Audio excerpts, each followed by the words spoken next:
dowladda Imaaraadka Carabta ee magaalada Abu Dhabi ayaa ku kala saxeexday heshiis ku saabsan mashaariicda horumarineed ee Somaliland ka fulin doonto dowladda Imaaraadka Carabtu.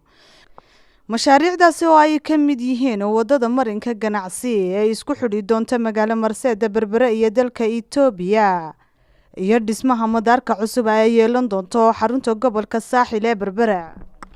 heshiiskan ayaa noqon doona mid wax weyn ka tari doona kaabayaasha dhaqaale ee Somaliland isla markaana kor u qaadi doona isticmaalka dekedda Berbera iyo ganacsiga soo jireenka ah ee u dhaxeeya labada dowladood ee Itoobiya iyo Somaliland.